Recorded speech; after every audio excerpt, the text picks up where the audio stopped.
So what's the problem? Why is there still such a fuss? Well, part of the problem is the fact that a Democratic president named Barack Obama passed the law.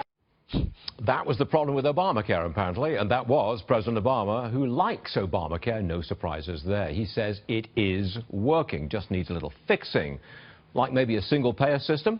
Let's bring in Congressman Tom Price, Republican from Georgia.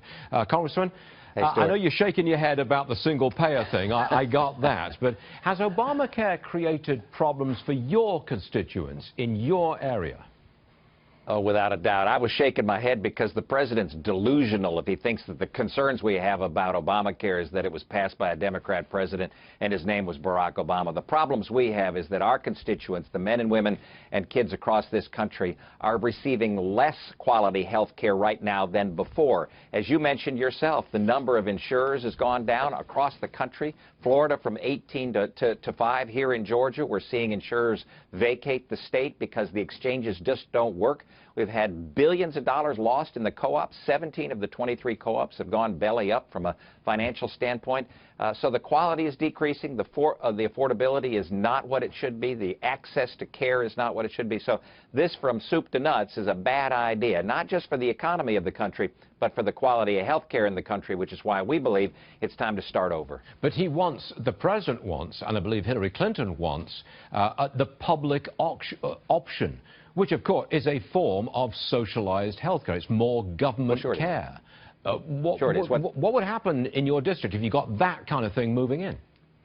Well, we'd go from bad to worse. The problem isn't that there isn't enough government involvement in health care. The problem is that there's too much. What we need is a system that we call patient-centered, where patients and families and doctors are making medical decisions, not your federal government, not Washington, D.C.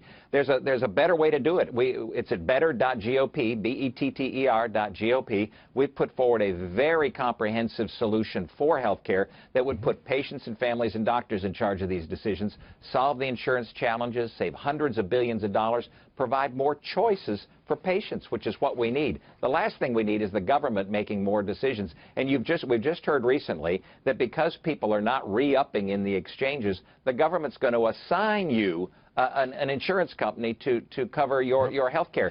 This doesn't make any sense at all. Well, if Donald Trump is not the president, if it's Hillary Clinton, can you still get your plan through if it's Republicans run the Senate and the House? Oh, I think so, because I think there are men and women of goodwill on both sides of the aisle that want to solve this challenge. One of the problems that we've had is that Democrats have been unwilling in the House of Representatives to do anything because they didn't want to offend the president. Once he goes away, then we've got a great opportunity to move this in a better direction, and we will.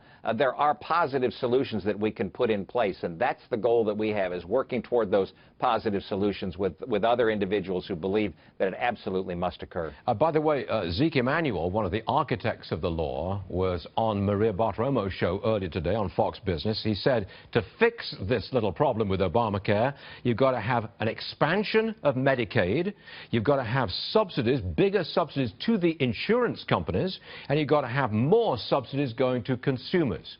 I think that's going to cost an arm and a leg. Can you stop it? Absolutely. The current plan doesn't work financially, either for states or for the federal government.